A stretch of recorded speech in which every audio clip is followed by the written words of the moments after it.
Então, olhando para o DISC, o que que é importante trazer para vocês? Que o DISC, ele não é novo, né? Não é um conhecimento novo, não é um conhecimento que surgiu agora, não é nada disso. O que muda é a forma como a gente usa o DISC dentro da nossa realidade, dentro das soluções que nós temos que aplicar, dentro do universo que nós estamos envolvidos. O diz que ele é um modelo de leitura de comportamento, principalmente para tomadas de decisão. Tomadas de decisão, por exemplo, de empresas de maneira estratégica, como é que você pode potencializar ainda mais aquele time, aquele negócio, aquela liderança. Tomada de decisão pessoal, por exemplo, a Ana vai utilizar como pastora para trabalhar com casais, para trabalhar relacionamento interpessoal. Então, a Ana ela pode levar isso para o universo dos relacionamentos pessoais, afetivos, a inteligência relacional, como lidar com cada perfil, que decisões você pode tomar. Então, o diz que ele é um modelo de leitura comportamental para tomada de decisão. E não é novo, porque desde 470 antes de Cristo, pessoal, as pessoas já tinham muita curiosidade de entender sobre comportamento humano. As pessoas já queriam saber como é que esses comportamentos eles aconteciam, como eles eram atribuídos, como você identificava um determinado padrão comportamental. Então, quando a gente olha lá em 470 a.C., a gente vê que os gregos, eles já associavam o temperamento humano aos quatro elementos da natureza, né? Na Grécia Antiga, lá na filosofia dos quatro elementos, o que que nós tínhamos?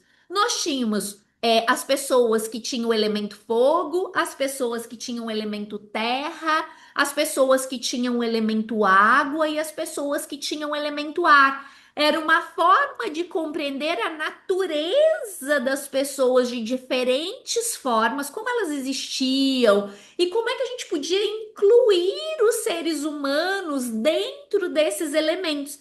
Cada um dos elementos nessa época era associado a diferentes qualidades, a traços comportamentais, que se a gente for observar, segue aí ainda até hoje muito a questão dos temperamentos, quem acompanha essas partes comportamentais.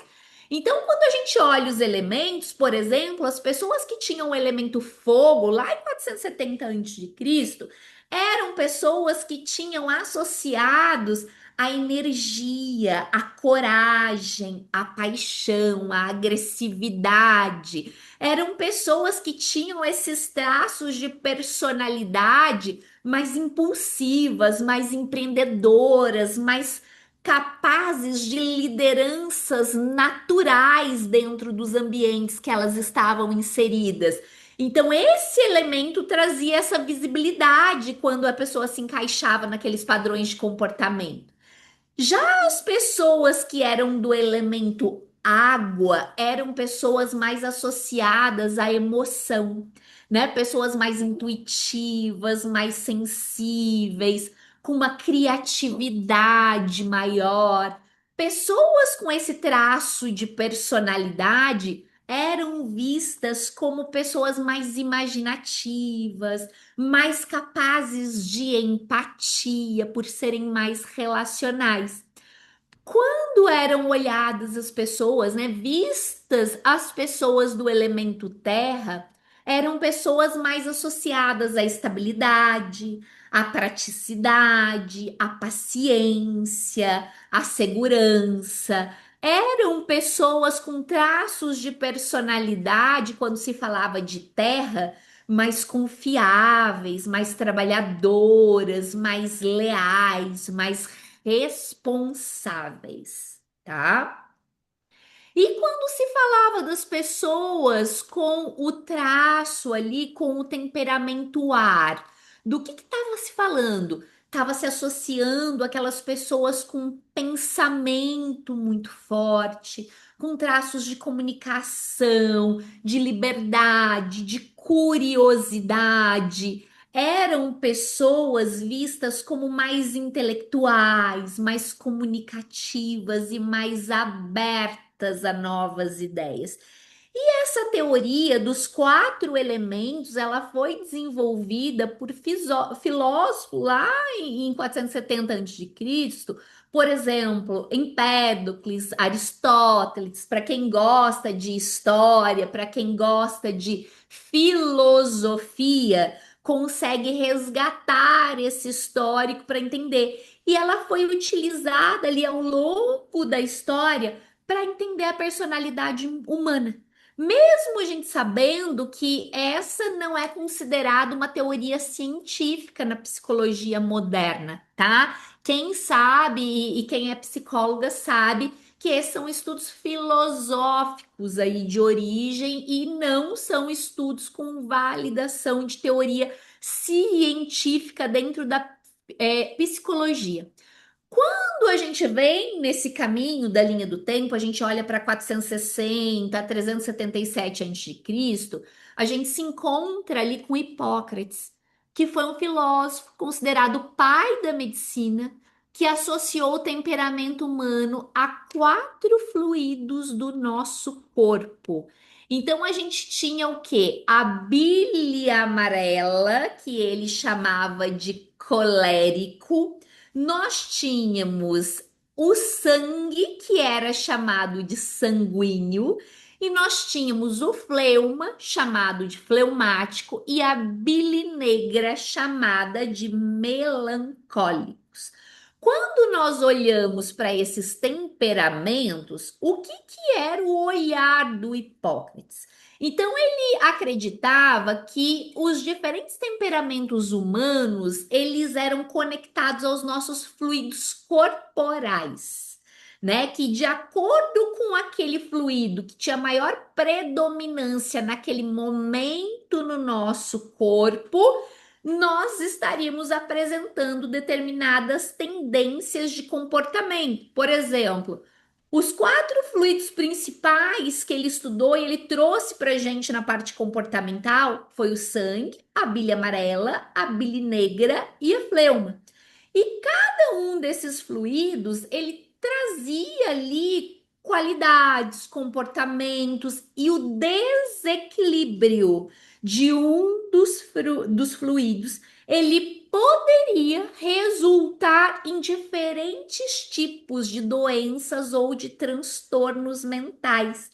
Então, Hipócrates trabalhava com a possibilidade de quando eu tinha um desequilíbrio de fluido, eu apresentava alguma disfunção de saúde ou mental. Então, vamos olhar para cada um desses tipos. Vamos começar pelo sanguíneo, né? Então, olhando o fluido sangue.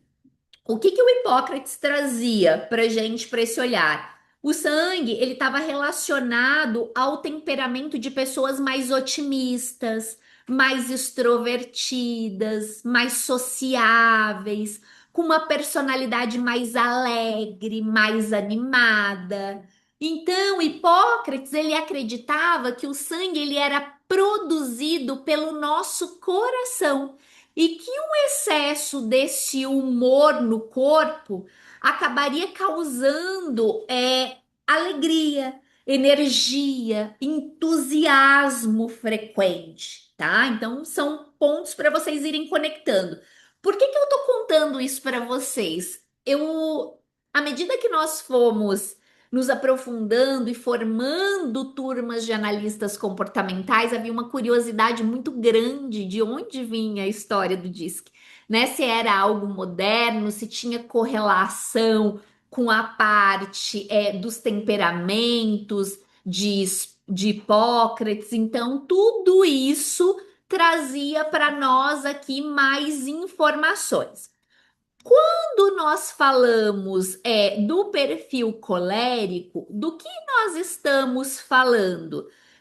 Nós estamos falando de um perfil mais relacionado à bile amarela, ou também denominada por Hipócrates a bile quente. é aquele temperamento mais impulsivo, mais irritável, mais enérgico. São aquelas pessoas que costumam ser mais assertivas, com uma personalidade mais dominante, mais volátil.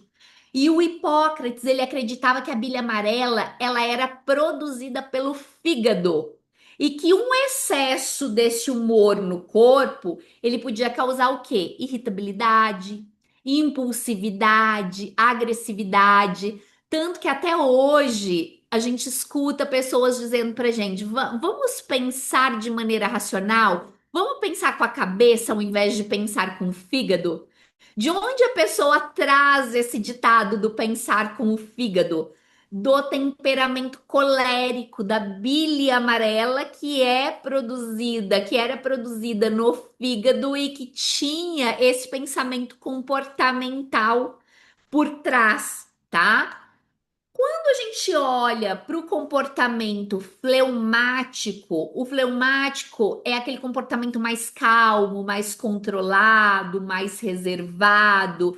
Então, ele é relacionado a pessoas com um temperamento mais pacífico, pessoas mais reservadas, com uma personalidade mais equilibrada, mais estável.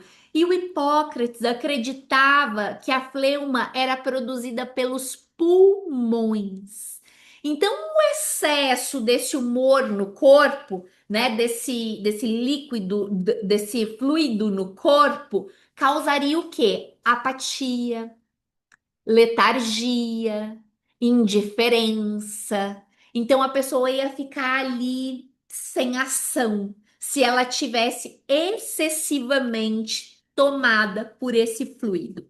E por último, o melancólico, a bile negra, né? O melancólico é aquela pessoa que ele associava a uma pessoa mais triste, mais introvertida. Então, o que que o Hipócrates trazia para gente? A bile fria, ela associava o temperamento a pessoas mais introspectivas, mais sensíveis, mais melancólicas, com uma personalidade mais pensativa, mais reflexiva. Ele acreditava que essa bile era produzida pelo baço e um excesso do humor desta bile causaria no corpo tristeza, depressão, pessimismo.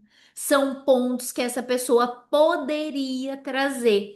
Então, desde esses estudos mais antigos, já havia curiosidade pelo comportamento humano, pela forma como os humanos se comportam e apresentam os comportamentos dele em ação, independente do tipo, né, de leitura que era feita, já havia as associações comportamentais. Em 1921, o Jung, que é um psicólogo suíço, né, foi um psicólogo famoso suíço, desenvolveu várias teorias sobre o comportamento humano, sobre os tipos psicológicos. Ele trouxe aí na psiquiatria a psicologia analítica como uma fonte de dados, de ciência para ser trabalhado. Ele desenvolveu algumas teorias sobre o comportamento humano e a personalidade, né? Então ele incluiu ali a classificação dos tipos psicológicos. Observem, nós temos um histórico de pensadores, filósofos, psiquiatras, psicólogos, pensando ao longo de toda a existência da humanidade nos tipos comportamentais existentes e apresentados. Como é a forma de apresentação comportamental mais comum que há o contato, que a gente observa por categorias comportamentais. E aí o Jung ele acreditava que as pessoas elas diferiam em seus padrões de comportamento, em processos de pensamento, nos estilos de vida, e que essas diferenças elas podiam ser agrupadas em diferentes tipos psicológicos. E ele identificou também dois principais tipos de personalidade: extrovertida e a personalidade introvertida. O Jung, ele definiu o tipo extrovertido como aquela pessoa que tende a se concentrar mais no mundo externo, que são pessoas energizadas pela interação social, são pessoas que falam normalmente muito, que têm uma tendência a serem mais adaptáveis a situações novas, a situações desafiadoras. Por outro lado, o tipo que é o tipo mais introvertido tem uma tendência a se concentrar mais no seu mundo interno, nas suas próprias ideias, nos seus pensamentos. São pessoas geralmente mais quietas, mais reservadas, com uma tendência a serem mais introspectivas. Essas pessoas, elas costumam se energizar pelo tempo que elas passam sozinhas. Elas tendem a se sentir mais sobrecarregadas em grandes grupos. Então, dentro desses estudos, além desses dois tipos principais de personalidades, que são os extrovertidos e os introvertidos, o Jung também desenvolveu uma série de outras dimensões de traços de personalidade, por exemplo, como a pessoa percebe o mundo, se ela é uma pessoa mais intuitiva ou que percebe o mundo mais por sensação. Como a pessoa toma decisão, se ela toma decisão mais pelo pensamento ou pelo sentimento, se ela lida com as emoções de uma maneira mais racional ou com uma emocionalidade maior.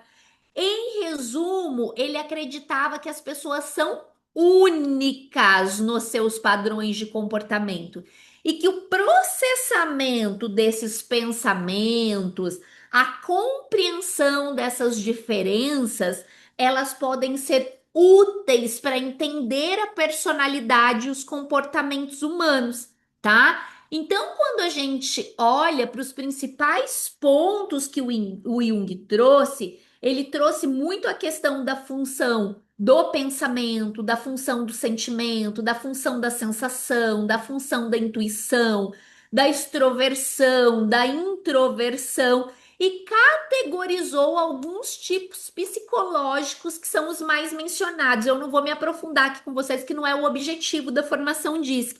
Aqui eu estou contextualizando vocês para dentro desse universo comportamental, como é que foi surgindo isso, tá? E aqui eu já estou tratando vocês como analistas comportamentais, para quando surgirem perguntas, quando as pessoas tiverem curiosidades, vocês conseguirem trabalhar sobre isso.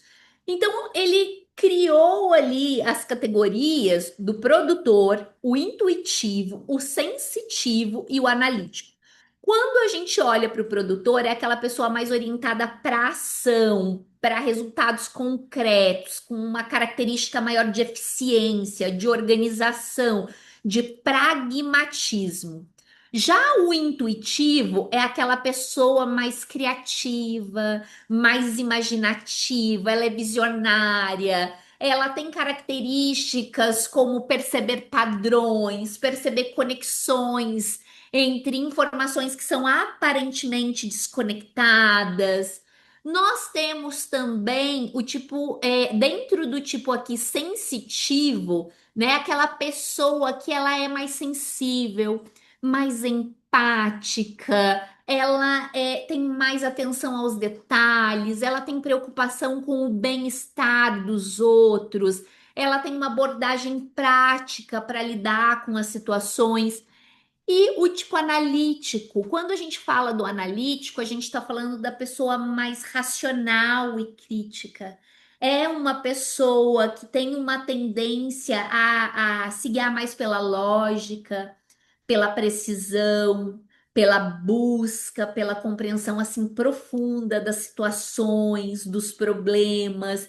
E é importante lembrar que o Jung ele não classificava as pessoas em categorias que eram rígidas. Ah, você é isso, iguais para todas. mas ele acreditava que cada pessoa era única e tinha suas próprias combinações dentro dessas características de traços de personalidade. Então, existe uma identidade comportamental. O Jung, ele começou a desenvolver essas teorias dos tipos psicológicos aproximadamente em 1910. E aí, em 1921, ele lançou esse livro chamado Psychological Types, para quem quiser se aprofundar, tá? Tem essa edição que está na tela, que é a edição de 1976, mas traz todas essas informações de maneira aprofundada do que eu estou trazendo para vocês do contexto do DISC. Quando nós olhamos, então, desde 470 antes de Cristo até 1928, que é quando William Moulton Marston começou a consolidar as informações do DISC, nós conseguimos entender que é uma sucessão de conhecimentos. Ou seja, um foi criando próximo degrau para o outro para que pudesse ter um avanço e um aprofundamento ainda maior em relação àquilo que estava sendo criado. William Moulton Marston, que é o criador do DISC, como nós conhecemos, né, dos fundamentos do DISC, como nós conhecemos hoje, ele não criou a ferramenta, o assessment. Ele criou a metodologia, a teoria, a partir ali dos estudos que foram feitos. Ele era psicólogo, advogado, escritor e inventor americano. E ele lançou a teoria numa obra chamado As Emoções das Pessoas Normais. Esse livro aqui, ó, deixa eu ver se eu consigo mostrar para vocês. Estão vendo? Essa carinha que ele tem, vocês conseguem encontrá-lo na Amazon. É o lugar que vende esse livro. Chama As Emoções das Pessoas Normais. Esse aqui é o livro de cabeceira do DISC. Aqui tem toda a tese fisiológica, neurológica, emocional e cognitiva do DISC para aprofundamento. Tá? Então, esse é a literatura de cabeceira para isso. Quando a gente fala do DISC, nós estamos falando das quatro emoções nodais que existe ali para mapear os perfis: a dominância, a influência, a estabilidade e a análise. Quando eu falo de emoções nodais, quem se aprofundar no nível de especialização muito alta no DISC vai perceber que toda a teoria ela parte dessas quatro emoções nodais, que é dominance, influence, standness e compliance. Então, a nossa capacidade de exercer dominância, a nossa capacidade de exercer influência, a nossa capacidade de exercer a emoção de submissão e a nossa capacidade de exercer a emoção de consciência. O nome original na metodologia é conscientiousness, tá? Então, que é a consciência, a autorregulação dentro daquilo ali. Quando nós falamos dessas emoções nodais, elas deram origem à nomenclatura dos tipos comportamentais. Então, nós temos os dominantes, os influentes, os estáveis e os analíticos, tá? Então, o DISC ele é um acrônimo: dominantes, dominance, influence, influence, steadiness, que são os estáveis, e conscientiousness ou compliance, que são os analíticos. Dentro da metodologia CAS, vocês vão identificar nessas nomenclaturas dominantes, influentes, estáveis e analíticos. Então, para vocês conhecerem um pouquinho, esse é o rosto do William Moulton Marston, esse rapaz simpático que vocês estão vendo aqui. Ele criou o DISC em 1928, dando origem à sua tese de doutorado. Então, As Emoções das Pessoas Normais, que é este livro que está na tela para vocês e que eu mostrei como é o rostinho dele hoje, aqui, ele é esse livro preto aqui com um pensador sentadinho com o esqueleto e o cérebro dele aparecendo. É o livro com a capa atual do estudo de base da metodologia DISC. O William Moulton Marston, além disso, ele foi criador do polígrafo. Então, dentro dos estudos dele, ele observava que as pessoas tinham dificuldade de identificar quando uma afirmação era verdadeira, até mesmo para ela mesma.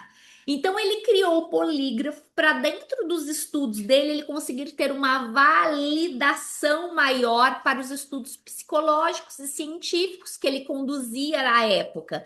Ele fazia as perguntas para os seus entrevistados e a pressão arterial e os batimentos cardíacos indicavam se aquilo era mais próximo da verdade ou se estava muito ausente, tá? Ele utilizava para isso. Então, essa visibilidade, o William Moulton Marston, ele fez muitas patentes, muitas criações. O polígrafo foi uma delas. Lembra que eu falei para vocês que ele era psicólogo, advogado, cartunista? Ele também foi criador do cartoon, do personagem da Mulher Maravilha. À época, ele foi convidado por uma empresa que ele trabalhava como cartunista para representar um super-herói que conseguisse vencer guerras sem passar por violência, sem exagerar nos comportamentos repressivos e violentos que tinham na época, lembrando que foi uma época em 1947, ele morreu, então era ali por volta de 1900, 1910, 1920, os personagens, os super-heróis eram todos homens. E o William Moulton Marston, ele, desde a origem, sempre foi um defensor das mulheres. Então, quando a gente olha para esse desafio, o que que ele fez? Ele era casado com duas mulheres, algo bem à frente do tempo dele ali, e essas duas mulheres tinham personalidades, comportamentos complementares. Então, ao levar esse desafio de desenhar um super-herói que vencesse pelo diálogo, pela inteligência, pelas características comportamentais e não pela violência, os desafios, ele uniu as duas personalidades das mulheres com quais ele era casado e viviam os três juntos e criou a Mulher Maravilha. A Mulher Maravilha é a soma de duas personalidades complementares. E quem já assistiu a Mulher Maravilha viu também que ela tem o cinto da verdade, que às vezes ela joga o cinto da verdade, o laço da verdade, e a pessoa começa a contar toda a verdade mesmo sem ter nenhuma resistência. O Marston colocou na Mulher Maravilha o cinto da verdade para representar a sua primeira criação, que foi o polígrafo, a sua patente. E ter essa marca na personagem levando a história dele enquanto ela vivesse. Né? E todos esses anos depois, quando a gente assiste a Mulher Maravilha, o cinto da verdade dela tá lá representando o polígrafo. Então, uma curiosidade para vocês saberem. Quem quiser se aprofundar mais aí na história do Disque, vocês conseguem assistir. A última vez que eu assisti tinha na Amazon, tá? Professor Marston e as Mulheres Maravilha.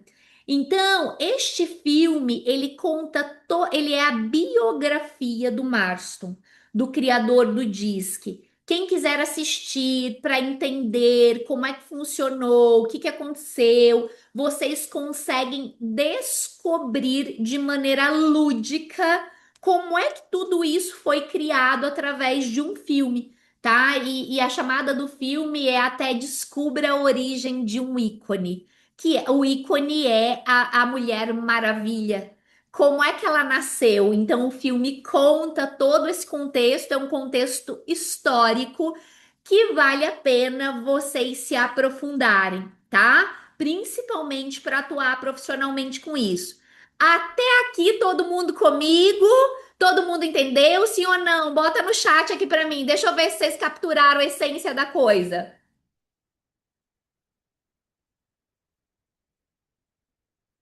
Arrasaram, todos compreenderam, atentos, maravilhoso. Eu já vou avisar vocês, se vocês tiverem dúvidas, se vocês tiverem pergunta, vocês sinalizem. O primeiro dia da formação é o dia assim mais drástico de conteúdo, porque eu tenho que puxar todo mundo para o mesmo sarrafo. Então eu tenho que trazer muito conhecimento aqui para vocês para todos entrarem no mesmo nível de conhecimento. A qualquer momento que vocês tiverem qualquer dúvida, vocês podem me perguntar, tá? Ergam a mãozinha aí no reaction para eu ver que vocês têm dúvidas, compartilhem, tá bom? A Ana colocou aqui no chat para vocês os horários dos intervalos que nós estamos programados, do almoço, do café da tarde, para quem tem criança, para quem tem reunião, para quem tem bebezinhos, para vocês já ficarem conectados aí, saberem os momentos dos intervalos para vocês se programarem para atualizar o WhatsApp, e-mail, conseguirem se conectar. Então fiquem atentos, 10h45 a gente vai fazer o nosso primeiro intervalo e aí vocês conseguem ir se programando durante o dia, tá bom?